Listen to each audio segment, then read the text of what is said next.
Fundamental analysis के ऊपर अगर गुफ्तगू की जाए तो मंडे वाले दिन 19 तारीख को कोई भी बड़ी फंडामेंटल न्यूज नहीं है, बल्कि तमाम छोटी न्यूज़ हैं। और तकरीबन कैनेडियन डॉलर और बैंक हॉलीडे की वजह से मार्केट की जो मूवमेंट रहेगी वो खासी स्लो रहेगी। तो मंडे वाला दिन आप लोगों का ट्रेडिंग के लिहाज से, मैं गलत नहीं होगा अगर मैं कहूँ कि बोर गुजर सकता है। बाकी यहाँ पे कुछ भी हो सकता है, लेकिन ओवरऑल हमारे पास जो डाटा अवेलेबल है हम उसके ऊपर बात करेंगे। हम अपने जो एनालिसिस है, क्योंकि हमेशा मैं कहता हूँ कि ट्रेड व्हाट यू सी, हमेशा हम लोगों को जो दिख रहा है उसको ट्रेड करें, जो सोच रहे हैं उसको ट्रेड ना करें। उसके बाद ट्यूसडे को फर्स्ट जो है मीटिंग मॉनेटरी पॉलिसी, इसके ऊपर हम नेक्स्ट वीक बात करेंगे, या नेक्स्ट जब एनालिसिस होंगे तब बात करेंगे अगर ये न्यूज हुई। क्योंकि रिसेंटली इन्होंने कहा था, मेरे ख्याल में मैंने अपडेट भी किया था कि ये डाउन करेंगे इंटरेस्ट रेट, लेकिन पॉलिसी के अंदर ये है कि काफी कुछ डिसाइड होगा। और नेक्स्ट ये है कि जब इंटरेस्ट रेट इनका अनाउंस होगा तो उसमें ये है कुछ ना कुछ चेंजेस मुतवक्के हो भी सकती है, नहीं भी हो सकती। तो ये डाटा वाली न्यूज तो नहीं है, लेकिन ऑस्ट्रेलियन डॉलर के अंदर मूवमेंट अच्छी रहेगी। टेक्निकल एनालिसिस का मार्केट जो है वो साथ दे सकती है। ट्यूसडे वाले दिन फरवरी के 20 को 5:30 पे न्यूज होगी। उसके बाद अगली जो न्यूज है वो कैनेडियन डॉलर की सीपीआई, ट्रिम्ड सीपीआई और कॉमन सीपीआई की न्यूज है। Like CPI, median CPI, trimmed CPI, common CPI, ये न्यूज़ है। और सीपीआई, सीपीआई का अगर डाटा देखा जाए तो डाटा के अकॉर्डिंग सीपीआई -0.3 से +0.4 है, यानी इन्फ्लेशन के अंदर सीपीआई के अंदर इजाफा हो रहा है। जब वेन एवर इन्फ्लेशन के अंदर इजाफा होता है तो सेंट्रल बैंक जो है वो इंटरेस्ट रेट बढ़ाता है। इजाफा सीपीआई का करेंसी के लिए बेहतर होता है, तो ये एक पॉजिटिव न्यूज साबित हो सकती है कैनेडियन डॉलर वालों को, कैनेडियन डॉलर के पेयर के लिए। अब इसको यूटिलाइज किस तरीके से करना होता है, आपको फंडामेंटल एनालिसिस से एक डायरेक्शन लेनी है कि क्या मार्केट की डायरेक्शन होती है। क्योंकि मूवमेंट मार्केट की सिर्फ न्यूज के टाइम पे नहीं होती, उससे पहले हो जाती है। तो खास करके इंट्राडे की न्यूज किस हक में है, टेक्निकल एनालिसिस भी उस हक में मिल रहे हैं, तो वो ट्रेड न्यूज से पहले भी ले सकते हैं, और हो सकता है न्यूज के बाद उनकी ट्रेड मजीद प्रॉफिट में चली जाए। तो इस तरीके से दोनों टेक्निकल और फंडामेंटल्स को कंबाइन करना है। फंडामेंटल से डायरेक्शन लेनी है और टेक्निकल से एंट्री पॉइंट आप लोगों ने फाइंड आउट करना है। उसके बाद है मीडियन सीपीआई की रिपोर्ट। मीडियन सीपीआई के अंदर न्यूट्रल रिपोर्ट है, और उसके बाद ट्रिम्ड सीपीआई की जो है वो स्लाइटली नेगेटिव रिपोर्ट है। एंड कॉमन सीपीआई को हम डिस्कस नहीं करेंगे क्योंकि वो एक low impact medium impact news है। तो ओवरऑल जो सीपीआई है, जो मेन न्यूज है जिसका बड़ा इम्पैक्ट क्रिएट होगा, वो कैनेडियन डॉलर के हक के अंदर है। फिर ऑस्ट्रेलियन डॉलर की अगेन न्यूज है जी, वेडनेसडे को, ट्यूसडे को भी थी। वेडनेसडे को सुबह 4:30 बजे, ट्यूसडे को 5:30 बजे थी। इसके अंदर वेग वेज प्राइस इंडेक्स है, क्वार्टर रिपोर्ट है, और ये एक नेगेटिव डाटा के साथ है। ये करेंसी के लिए अच्छा नहीं है, ऑस्ट्रेलियन डॉलर के लिए अच्छा नहीं है। तो अगर आप इंट्राडे ले रहे हो तो इस न्यूज को जहन में रख के मंडे, ट्यूसडे या वेडनेसडे को, यानी ट्यूसडे को ट्रेड लेना। वेडनेसडे को तो न्यूज आ जाएगी, उसके बाद तो फिर ये है कि वाजह हो जाएगा। उसके बाद एफओएमसी मीटिंग मिनट्स, अब ये बड़ा जरूरी है गोल्ड की डायरेक्शन का तयन करने में। गोल्ड काफी बेरिश रहा है, काफी सेल गया है, काफी डाउन गया है। पॉसिबिलिटी ये है कि एफओएमसी मीटिंग मिनट में मजीद गोल्ड की एक डायरेक्शन कंफर्म हो। वो सेल की तरफ भी जा सकता है, वो बाय की तरफ भी जा सकता है, लेकिन यह है कि मीटिंग मिनट्स में ये चीजें काफी ज्यादा कंफर्म होंगी इंशाल्लाह। हाँ, इसकी अगर आप प्रॉपर डायरेक्शन पूछें तो आई डोंट थिंक सो कि इसकी कोई प्रॉपर डायरेक्शन का तयन किया जा सकता है। क्योंकि अगर तो कोई पॉलिसी रेट की हो या इंटरेस्ट रेट बढ़ाना या कम हो, तो फिर तो यह है कि एक डायरेक्शन दी जाती है। मीटिंग मिनट्स में डिफरेंट स्टेटमेंट्स और डिफरेंट बयानातों का मार्केट में एक मूवमेंट होता है, और उससे पहले हो जाता है। तो मूवमेंट अच्छी रहेगी, टेक्निकल्स को फॉलो करना चाहिए हम लोगों को, और उनको ट्रेड करनी चाहिए। उसके बाद बड़ी न्यूज हफ्ते की जो मैं कहूंगा, एफएमसी मीटिंग मिनट भी ठीक है, बड़ी है, लेकिन ओवरऑल डॉलर के अलावा अगर हम बात करें तो हफ्ते की ये जो न्यूज़ है पीएमआई की, ये बहुत तगड़ी न्यूज़ है। अब ये जो पीएमआई है, ये न्यूज़ होती हैं यूरो की, डिफरेंट कंट्री की, यूरो और पाउंड की। लाइक क्योंकि यूरो एक कंबाइंड करेंसी है, पूरी यूरोपीय यूनियन, तकरीबन यूरोपीय यूनियन के काफी ममालिक यूरो को यूज करते हैं। तो फ्रेंच, जर्मन और ओवरऑल जो है वो एक मैन्युफैक्चरिंग मैन्युफैक्चरिंग पीएमआई या सर्विसेज पीएमआई जो है वो डाटा आएगा कि मैन्युफैक्चरिंग सेक्टर में क्या ग्रोथ हुई, सर्विसेज सेक्टर के अंदर क्या ग्रोथ हुई। तो फ्रेंच फ्लैश मैन्युफैक्चरिंग के अंदर पहले अगर हम नंबर 1 के ऊपर देखें तो यहाँ पे जो डाटा है वो 43.1 से बढ़ के 43.5, यानी फ्लैश मैन्युफैक्चरिंग पीएमआई के अंदर एक पॉजिटिव रिपोर्ट जो है वो आ रही है, पॉजिटिव के अंदर बढ़ के आ रही है, which is good for currency, which is good for euro. और ये न्यूज़ तकरीबन इकट्ठी हैं, एक 15 पे है, एक 30 के ऊपर है, 2 बजे है, 2:30 बजे है, तो इकट्ठी 2:30 बजे खैर पाउंड की हो जाएंगी, लेकिन यूरो में मूवमेंट उसकी भी मुतवक्को होती है थोड़ी बहुत मार्केट के अंदर। Flash man French flash services sector के अंदर भी जो डाटा है वो पॉजिटिव है, वो पॉजिटिव है। तो यूरो की 1:15 वाली जो न्यूज है वो डाटा के अकॉर्डिंग, सर्विसेज और मैन्युफैक्चरिंग सेक्टर के डाटा के अकॉर्डिंग पॉजिटिव है, दोनों पॉजिटिव में जा रहे हैं। फिर जर्मन फ्लैश मैन्युफैक्चरिंग पीएमआई की रिपोर्ट है, मैन्युफैक्चरिंग और सर्विसेज दोनों रिपोर्ट है। इसी तरह जर्मन फ्लैश मैन्युफैक्चरिंग पीएमआई और जर्मन फ्लैश सर्विसेज पीएमआई दोनों की जो रिपोर्ट है वो पॉजिटिव रिपोर्ट है। हालांकि जो तकरीबन तकरीबन बराबर ही पॉइंट्स के, बल्कि ये ज्यादा बेहतर रिपोर्ट नजर आ रही है as compare to French flash manufacturing PMI. उसके बाद यूरो की एक मीडियम इम्पैक्ट न्यूज है ऑरेंज कलर वाली, इसके अंदर भी डाटा तकरीबन पॉजिटिव ही है। तो ऐसा बड़े अरसे बाद हुआ है। अमूमन आपको याद होगा कि इस तरह की जो न्यूज़ इकट्ठी होती हैं फ्लैश मैन्युफैक्चरिंग पीएमआई, तो उसमें अक्सर डाटा जो होता है वो डिफरेंट डिफरेंट होता है। कुछ 2-3 न्यूज़ पॉजिटिव होती हैं, 2-3 नेगेटिव होती हैं, या अगर 6 न्यूज़ हैं तो 4 पॉजिटिव होंगी, 2 नेगेटिव होंगी। इसके अंदर जो यूरो की न्यूज़ हैं 1, 2, 3, 4, 5, 6, 6 की 6, एक 15 पे, एक 30 पे, 2 बजे, ये 6 की 6 पॉजिटिव डाटा के अंदर है, यानी यूरो के हक में बेहतर है। अच्छा, डॉलर की फिलहाल पूरा हफ्ता गुजर गया, हमारे पास कोई डायरेक्शन वाली न्यूज नहीं आई। ओवरऑल न्यूज जो है वो एफओएमसी मीटिंग मिनट की है। उसके बाद जीबीपी यानी ग्रेट ब्रिटेन पाउंड की न्यूज है, वो भी flash manufacturing PMI, flash services PMI, दोनों सेक्टर्स की न्यूज है। और इसका अगर आप डाटा देखें तो डाटा इसका पॉजिटिव है, सर्विसेज पीएमआई का भी स्लाइटली पॉजिटिव है, और फ्लैश मैन्युफैक्चरिंग का भी पॉजिटिव है। सर्विसेज का स्लाइटली पॉजिटिव है, जबकि मैन्युफैक्चरिंग में ठीक है पॉइंट।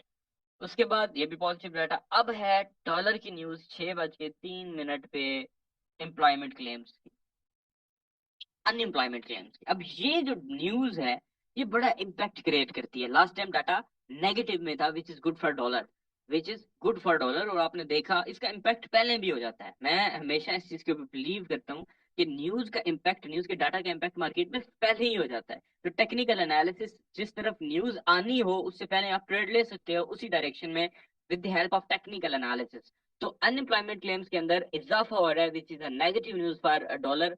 और उसके बाद यहाँ पे भी फ्लैश मैन्युफैक्चरिंग पीएमआई, मैन्युफैक्चरिंग और सर्विसेज सेक्टर की न्यूज़ हैं जो कि नेगेटिव रिपोर्ट के साथ है। ठीक है, और अच्छी खासी नेगेटिव रिपोर्ट के साथ है। तो एक ही दिन, थर्सडे वाले दिन, दो न्यूज़ नेगेटिव है, flash manufacturing PMI, flash services PMI, और तीसरी जो है अनएम्प्लॉयमेंट क्लेम्स के डाटा के रिगार्डिंग वो भी नेगेटिव, और नीचे वाली दो ये भी नेगेटिव डाटा है। फ्राइडे वाले दिन किसी भी किस्म की नहीं है, जेपीवाई की बैंक हॉलीडे है, और जापानीज जो जीबीपी जेपीवाई है वो काफी बाय जा चुका है, और मैं काफी अरसे से बाय की ट्रेड दिलवा रहा हूँ, बाय करने का कह रहा हूँ, बाय कह रहा हूँ कि बाय कर लो कर लो कर लो कर लो।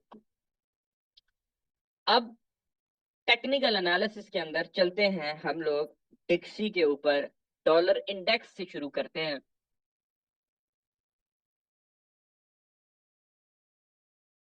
डॉलर इंडेक्स की बात करें तो ट्रेंड की बात कर किए बगैर हम नहीं रह सकेंगे कि ट्रेंड क्या चल रहा है, और हमारा जो डॉलर इंडेक्स का ट्रेंड है वो क्या कह रहा है। सबसे पहले बड़े टाइम से फ्रेम से शुरू करेंगे, यानी D1 से। D1 की अगर अगर हम बात देखें तो पहले D1 के अंदर एक सेल ट्रेंड चल रहा था, सेल ट्रेंड कन्वर्ट हुआ बाय ट्रेंड में, higher low higher high, higher low higher high, higher low higher high, and again market higher low पे खड़ी है। अभी मार्केट ने कोई फैसला नहीं सुनाया, खड़ी है। तो ट्रेंड स्टिल बुलिश कहलाएगा जब तक मार्केट अपना स्ट्रक्चर नहीं तोड़ती, जब तक मार्केट अपना जो रिसेंट हायर लो है उसको ब्रेक नहीं करती, तब तक जो है वो ट्रेंड बाय ही कंसीडर किया जाएगा। चाहे फंडामेंटल एनालिसिस भी है, लेकिन टेक्निकल एनालिसिस अगर कुछ और बयान करेंगे तो हम शायद ट्रेड ना ले सके।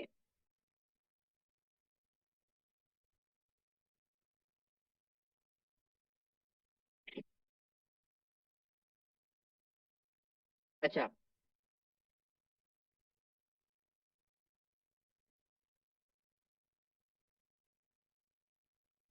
अब अगर हम मार्केट की डायरेक्शन का तयन करें और ऊपर वाले इस चैनल के एंगल को देखें, तो मार्केट एग्जैक्ट उसको प्रॉपर फॉलो कर रही है, जबकि नीचे से मार्केट कोई खास फॉलो अप नहीं ले रही, जबकि ऊपर की साइड से मार्केट ठीक, तकरीबन ठीक फॉलो कर रही है। तो ट्रेंड जो है वो मे बी जैसे कि H1 के अंदर साइड वे में चला जाता है, जैसे यहाँ इस जगह पे साइड वे में गया था, ट्रेंड साइड वे में गया था कुछ देर के लिए। तो ट्रेंड बीच में इसके जब तक इस चैनल के अंदर चल रहा है, ग्लोबल टीएल के अंदर चल रहा है, ग्लोबल ट्रेंड जो चल रहा है, बड़े टाइम फ्रेम का जो ट्रेंड चल रहा है वो बाय है। हाँ, इस ट्रेंड के अंदर छोटे टाइम फ्रेम्स में अगर साइड वे ट्रेंड क्रिएट होता है या मार्केट कुछ देर के लिए H1 के अंदर सेल जाती है, तो उसका फायदा ये होगा कि बाकी पेयर्स बाय चले जाएंगे, यूरो यूएसडी, जीबीपी यूएसडी, और ऐसा फील होता है कि थोड़ा सा, ओवरऑल नहीं मैं इसको कहूंगा, लेकिन कम से कम ये जो आपका एंगल आ रहा है ना, इस एंगल तक, ये जो ग्लोबल टीएल का एंगल आ रहा है, इस एंगल तक यानी इस वाले हायर लो से पहले पहले तक मार्केट जो है वो इस तक, इधर तक आ सकती है, डाउन आ सकती है। और ये टीएलबी को वैलिड नहीं है जिसके ऊपर मैं कह सकूं सेल। मैं सिर्फ इतना कहना चाहता हूँ, जो मैं चीज समझाना चाहता हूँ वो ये है कि मार्केट का जो स्ट्रक्चर है वो, अगर यहाँ से मार्क करेंगे तो आपको ज्यादा बेहतर समझ आएगी। मार्केट यहाँ तक आ सकती है, इस एरिया तक आ सकती है। अगर इस एरिया तक आती है तो यूरो की न्यूज भी पॉजिटिव है, उधर से डॉलर अगर नेगेटिव हो जाता है तो यूरो यूएसडी बाय हो सकता है, जीबीपी यूएसडी बाय हो सकता है, गोल्ड बाय हो सकता है। लेकिन ताहाल अगर सेटअप्स की बात की जाए, छोटे टाइम फ्रेम्स में भी अगर देखा जाए, तो ताहाल ये बात करना कि सेल आ जाएगा या बाय आ जाएगा, कबल उस वक्त होगा। ठीक है, कबल उस वक्त होगा, क्योंकि मार्केट स्टिल एक बुलिश ट्रेंड के अंदर है। और ट्रेंड वो थोड़ा सा मार्केट अपना हायर लो बनाने के लिए नीचे आ सकती है, लेकिन अगर उसको हायर लो, अगर वो हायर लो बना लेती है, ठीक है, और उसके बाद वो वापस जाना शुरू हो जाती है, तो देन फिर जो सिचुएशन होगी वो काफी ज्यादा डिफरेंट होगी। क्योंकि इस जगह के ऊपर ये जो ये एरिया था, जिस पॉइंट पे मार्केट ने ब्रेकआउट करके जिस जगह से बाय गई, ये वाला जो एरिया था, ये एरिया भी खासा इंपॉर्टेंट एरिया है, ये वाला। ठीक है, ये वाला एरिया भी खासा इंपॉर्टेंट एरिया है। मार्केट इसको ब्रेक करने में बड़ा टाइम लगाएगी और पॉसिबल चांसेस है कि इस जगह तक आके मार्केट बाय जाए। तो इंट्राडे के लिए आप ये कह सकते हो कि डॉलर सेल आ सकता है, ये कह सकते हैं। अभी अभी कोई कंफर्मेशन नहीं है कि डॉलर सेल आएगा, न्यूज़ की बिना पे मैं एक एनालिसिस दे रहा हूँ कि डॉलर आ सकता है। ठीक है, यहाँ तक आ सकता है, यहाँ तक आता है तो बाकी पेयर्स में यह है कि थोड़ी बहुत बाइंग शाइंग जो है वो हो जाएगी। हाँ, ये जो लास्ट स्विंग था इसकी स्ट्रेंथ कम हुई है, तो ओवरऑल बाय ट्रेंड के अंदर है। सेल ट्रेंड तब होगा जब मार्केट अपने स्ट्रक्चर को प्रॉपर ब्रेक कर देगा, तोड़ देगा, और वो स्ट्रक्चर ये वाला नीचे वाला 103 वाला है, ये मैं मानूंगा। अगर ये तोड़ता है तो इसका मतलब है फिर दोबारा एक long term sell trend start हो सकता है, जो कि लग नहीं रहा अभी फिलहाल। अच्छा, अब चलते हैं गोल्ड के ऊपर, और गोल्ड को मौजूद बहस बनाते हैं, उसके बाद फिर पाउंड के ऊपर आएंगे और यूरो के ऊपर आएंगे। गोल्ड के जो लास्ट मैंने एनालिसिस किए थे, वो मेरे ख्याल में, अगर आप लोगों को याद हो, मैंने कुछ कुछ चीजों को स्ट्रॉन्ग रेजिस्टेंस के लाया था, कुछ जगहों को मैंने इस एरिया को एक स्ट्रॉन्ग रेजिस्टेंस कहा था। और यहाँ पे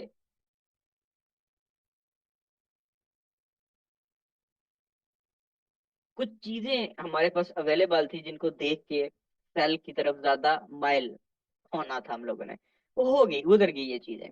और मैंने कहा था गोल्ड अगर ये वाला लेवल ब्रेक करता है ना, 2006 वाला, फिर जो नेक्स्ट टारगेट हो सकता है वो उसका 1984 हो सकता है, या 1978 हो सकता है, समथिंग इसके करीब करीब। मैं देख रहा हूँ कि तकरीबन 1986 तक गोल्ड गया है।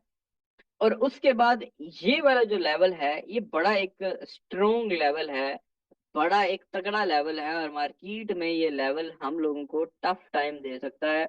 इससे नीचे ये मार्केट को रोक सकता है, ये मार्केट को रोक सकता है। अब जब ये लो बन गया, तो ये जो, एक और मैं आपको चीज बताना चाहता हूँ, मैं D1 के अंदर भी बताऊंगा और ओवरऑल बाकी इंट्राडे भी एनालिसिस दूंगा, क्योंकि इंट्राडे में ये होता है ना कि जरा सारा डिक्सी नीचे आया तो गोल्ड शायद थोड़ा बाय चला जाए, लेकिन लॉन्ग टर्म में अगर डिक्सी ऊपर चला गया तो गोल्ड सेल आना है।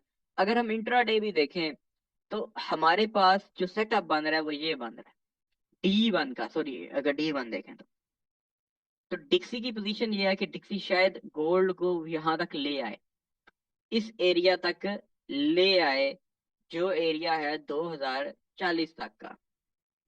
और इस एरिया के बाद मार्केट अपना एक नया लो बनाए, क्योंकि मार्केट जब भी टीएल बनाती है, जब भी ट्रेंड लाइन बनाती है, यानी कि मार्केट इस एरिया को तोड़ दे, ये जो एरिया है ना 1975 वाला, इसको भी तोड़ दे, तो पॉसिबल चांसेस है कि जो नेक्स्ट वीक है न्यूज़ को देख के और टिक्सी को देख के ऐसा लग रहा है कि गोल्ड बाय जा सकता है। लेकिन एंट्री मैं कहीं पे भी HD1 के ऊपर सजेस्ट नहीं करूंगा, क्योंकि D1 में एक तो ये वाली जो रेजिस्टेंस है, ये वाली ये बड़ी एक स्ट्रॉन्ग लेवल काउंट मैं करूंगा। ऊपर से ये जो ट्रेंड लाइन बन चुकी है, जो कि मार्केट का स्ट्रक्चर आपको बता रही है, जो कि यहाँ से शुरू हो रहा है, जो कि टीएल यहाँ से बनी है। लेकिन ओवरऑल अगर आप मार्केट में देखें तो ये लो, लोअर हाई, और अभी इसका लोअर लो बनना है। लेकिन अगर थोड़ा सा नीचे देखें तो मार्केट का जो स्ट्रक्चर है वो ऑलरेडी इसके ऊपर शिफ्ट हो चुका है। तो पॉसिबल चांसेस हैं कि ये एंड ये सेटअप हो कि मार्केट इसको तोड़े और 1970-60 के ऊपर दोबारा चली जाए। तो D1 में मुझे ये सेटअप नजर आ रहा है, ये चीज नजर आ रही है। आप लोग भी ड्रॉ करके देख सकते हो। D1 में जाहिर है किसी जगह मार्केट जाएगी तो ही बंदा कोई फैसला लेता ना, बगैर फैसले के। अब अच्छा, मजे की बात, ये जो लेवल डिमांड हमने मार्क की थी, जो हमने डिमांड मार्क की थी, ये डिमांड भी इस जगह से गोल्ड को बाय भेज रही है। और ये जो चैनल का lower low, lower high, lower low, ये भी इसको बाय भेज रहा है। कहाँ तक बाय भेज रहा है? आई विल रिकमेंड यू कि ये जो एरिया है, यहाँ तक मार्केट 240 के एरिया आप लगभग अपने जहन में रखें, क्योंकि यहाँ पे सिर्फ डिमांड नहीं थी जिस बेस पे मैंने कहा था कि इस जगह से बाय जा सकेगी, बल्कि इस वाले लेवल का आपको एक एंगल मिल जाएगा, यानी low, lower high, lower low, lower high and lower low, ये वाला सेटअप आपको मिल जाएगा। और पॉसिबल चांसेस इसके भी हैं कि ये लेवल या तो दोबारा रीटेस्ट होगा या मार्केट इसको तोड़ेगी। अगर इसको तोड़ती है तो नेक्स्ट फिर अगला लेवल ये होगा। और यहाँ इस लेवल के ऊपर मुझे लगता है कि तमाम लोगों को बाइंग की ट्रेड्स के ऊपर सोचना पड़ेगा। लेकिन अभी कबल वक्त है ये एनालिसिस देना। ये हो गया, D1 में ये सेटअप बन गया। H4 क्या कह रहा है, H4 क्या सुना रहा है? D1 की ट्रेंड लाइंस वगैरह मैं लगी रहने देता हूँ और आपको समझाता हूँ कि H4 क्या हमें बताने की कोशिश कर रहा है। H4 में पहले तो H4 ने हमें ये बताया था, ये वाला ट्रेंड कंटिन्यूशन ये बताया था, और ये ब्रेकआउट हुआ, रीटेस्ट हुआ, काफी मार्केट सेल गई और सब कुछ हो गया। अब अब जो है, अच्छा ये जो D1 की मैंने एनालिसिस की है उसका स्क्रीनशॉट आप सबने ले लेना है पीछे, वीडियो को थोड़ा पीछे करके, क्योंकि मैं जरा स्क्रीन गंदी हो रही है तो रिमूव कर रहा हूँ। अब ये एरिया देखें, वो D1 की जो थी वो भी बीरिश थी, ये भी बीरिश है। अब मार्केट, इससे जरूरी नहीं है कि इस वाले एंगल से, बीरिश एंगल से मार्केट सेल जाए, जरूरी नहीं है। लेकिन D1 का जो एंगल बन रहा है, D1 का जो सेटअप बन रहा है, वो भी कुछ इस तरीके से बन रहा है, ऐसे।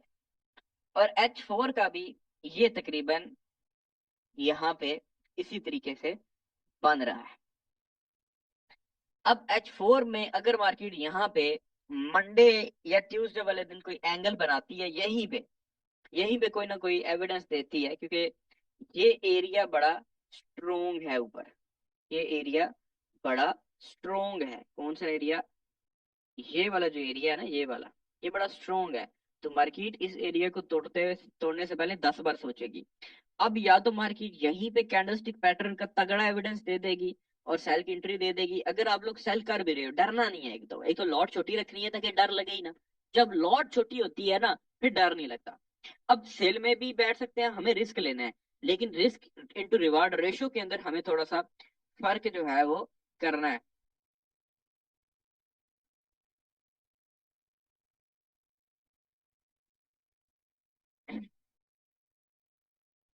रिस्क इनटू रिवार्ड रेशो के अंदर हम लोगों को फर्क जो है वो करना पड़ेगा। अब अगर यहां से हम कोई एविडेंस दे के सेल ले भी रहे हैं या इस एरिया से कोई, तो हमें एक अच्छा अच्छा हेल्दी इस पॉइंट के ऊपर या इस पॉइंट से ऊपर कहीं, या यहाँ पे ऐसा लगा के इस पॉइंट तक हमें टीपी लगा लेनी चाहिए। यानी कि अगर हम यहाँ पे भी ऐसा लगाते हैं और टीपी यहाँ पे लगाते हैं तो ये 1/3 रेशियो ऑटोमेटिकली बन रही है। ये मैं अभी सेल करने का नहीं कह रहा, ये तो मार्केट डिसाइड करेगी, मैं आइडिया आपको समझा रहा हूँ, क्योंकि उस वक्त मार्केट क्या करती है ये मार्केट ने डिसाइड करना है। ठीक है, उस वक्त मार्केट क्या करेगी ये मार्केट ने आपके साथ डिसाइड करना है।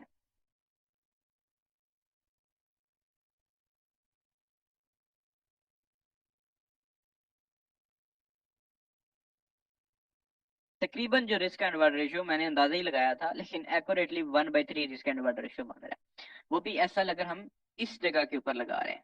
अब मार्केट अगर इस एरिया को रीटेस्ट करके कोई ना कोई एविडेंस देती है तो हमारा ये वाला एरिया एसएल होगा, एंड टीपी जो है वो लास्ट लो हमारा H4 के अंदर स्विंग ट्रेडिंग के अंदर हमारी टीपी होगी। जबकि H1 के अंदर भी ये जो मैंने आपको चीजें समझाई हैं, H1 के अंदर भी ये खासी आपको करना पड़ेगा। अगर मार्केट थोड़ा सा जल्दी जाती है तो ये एरिया बड़ा एक इंपॉर्टेंट एरिया होगा। थोड़ा बहुत मार्केट ऊपर निकल जाती है तो उसको ब्रेकआउट नहीं समझना, ब्रेकआउट तब समझना जब प्रॉपर कोई कैंडल तगड़ी ब्रेकआउट कर जाए। तो H1 के अंदर भी यही सिनेरियो होगा और यही रिस्क एंड रिवार्ड रेशो होगा। H1 स्विंग ट्रेडिंग जो है वो इकट्ठी कर सकते हैं आप लोग। अब फर्ज करें ब्रेकआउट हो जाता है, ब्रेकआउट अगर मार्केट कर जाती है तो उस सूरत में आप लोगों को क्या करना है। ब्रेकआउट की सूरत में एक तो जो ब्रेकआउट हो वो बहुत अच्छे लेवल का हो, बहुत तगड़े लेवल का हो। ब्रेकआउट की सूरत में आपको फर्ज करें ये ब्रेकआउट हो जाता है इस लेवल का, ठीक है, इस लेवल के अंदर मार्केट आ जाती है और ट्रेंड लाइन का ब्रेकआउट हो जाता है, तो आप बाइंग कर सकते हैं कहां तक, इस T1 की TL तक, with the help of trailing stops. आप ट्रेलिंग स्टॉप्स की मदद से गोल्ड के अंदर बाइंग कर सकते हैं।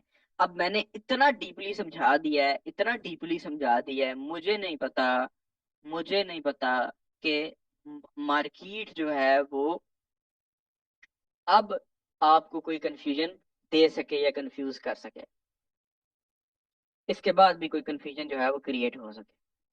तो रिस्क लोगे तो ही रिवार्ड मिलेगा, बस मैनेजमेंट करो, रिस्क मैनेजमेंट करो। फर्ज करें यहाँ से ट्रेड ले रहे हैं, तो इस जगह से जब हम ट्रेड ले रहे हैं तो यहाँ पे रिस्क एंड रिवार्ड रेशियो हमें कितना मिल रहा है ये कैलकुलेट कर लिया करो कि ये एरिया अगर हम एसएल रखते हैं और ये टीएल हमारी अगर टीपी होती है तो ये कितना बन जाएगा। तो ये तकरीबन 1/36, यानी तकरीबन तकरीबन अगर हम हेल्दी ऐसा लगाएं तो 1.5 रिस्क एंड रिवार्ड रेशो के हिसाब से हमें एक से ज्यादा ही मिल रहा है। हालांकि कम है, बाइंग की सूरत में थोड़ा रिस्क ज्यादा होगा, ये मैं वैसे भी बोलूंगा, लेकिन यह है कि कुछ ना कुछ मिलेगा। तो रिस्क एंड रिवार्ड रेशो के अंदर आपने 1/2 1/3 को फॉलो करना, तो इंशाल्लाह ताला आपकी काफी ज्यादा हाथ में बेहतरी हो जाएगी। अब अगर यूरो यूएसडी की बात करें, यूरो यूएसडी का इंट्राडे में के अंदर अगर मैं देखूं तो इंट्राडे के अंदर तो ये एक चैनल का स्ट्रक्चर मार्केट बनाने की कोशिश कर रही है, जो कि थोड़ा सा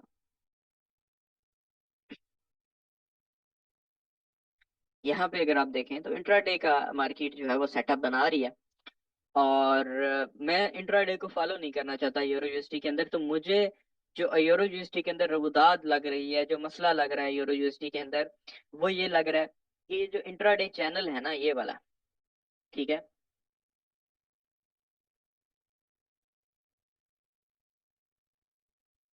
पॉसिबल ये है कि अगर मार्केट इसको ब्रेक नहीं करती, अगर तो मार्केट ऊपर नहीं जाती, इधर इधर से ऊपर नहीं निकलती, तो पॉसिबल चांसेस है कि इस ट्रेंड लाइन को टकरा के मार्केट नीचे जाए और डाउन साइड पे ब्रेकआउट कर जाए। बट फंडामेंटल बाइंग के हक में है, सेलिंग हो जाएगी। अगर इस टीएल को ब्रेक करती है तो सेल की ट्रेड मिल सकती है by using formula x. Buying की सूरत में मार्केट को H4 का ये जो लेवल मैंने ड्रॉ किया हुआ है ये वाला, अगर ये ब्रेक करती है तो बाइंग की तरफ पहला इशारा है। लेकिन उसको अगर आपने बाय करना है यूरो यूएसडी को, तो यूरो यूएसडी को बाय करने का सूल ये है कि ये वाली टीएल, ग्लोबल टीएल ब्रेकआउट करे और फर्स्ट जो आपका टारगेट हो जिसको ट्रेलिंग स्टॉप कहते हैं, पहला ट्रेलिंग स्टॉप यहाँ पे लगाएं, नेक्स्ट ट्रेलिंग स्टॉप इस हाई पे, एंड अगला ट्रेलिंग स्टॉप इस हाई पे। इस तरह ट्रेलिंग स्टॉप्स लगा के ट्रेडिंग करें। तो इस अगर ये चैनल ब्रेक करती है मार्केट तो बाय है, लेकिन अगर ये चैनल ब्रेकआउट नहीं करती तो उस सूरत में आपको यहां से भी एंट्री सेल की मिल सकती है लो तक। जीबीपीजेपीवाई के मेरे एनालिसिस वही है कि जीबीपीजेपीवाई में अगर बाय सेटअप मिलता है तो आप कर सकते हो। अभी भी मैं उसके ऊपर कायम हूँ। मार्केट सेल भी आ सकती है अगर सेटअप सेल हुआ, बट एटलीस्ट इस वक्त H1 इंट्राडे के ऊपर मैं एनालिसिस देने से कासिर हूँ। जबकि जीबीपी यूएसडी की अगर सिचुएशन देखी जाए तो वो यूएसडी से अमूमन मुख्तलिफ नहीं होती, लेकिन बात का तो होता है कि दोनों में से कोई एक पेयर जो है वो झूठ बोल रहा होता है, तो उस वक्त हमें टेक्निकल फंडामेंटल्स को, क्योंकि उस वक्त बाइंग की सिचुएशन भी है, सेलिंग की भी है। तो अच्छा, जीबीपी यूएसडी का ये जो लेवल था ये बड़ा खासा स्ट्रॉन्ग लेवल था। मतलब कि अच्छा खासा ये लेवल जो है मार्केट का, जीबीपी इसका यूएसडी का काफी ज्यादा स्ट्रॉन्ग रहा है। अब मार्केट जो चाहती है, मार्केट चाहती है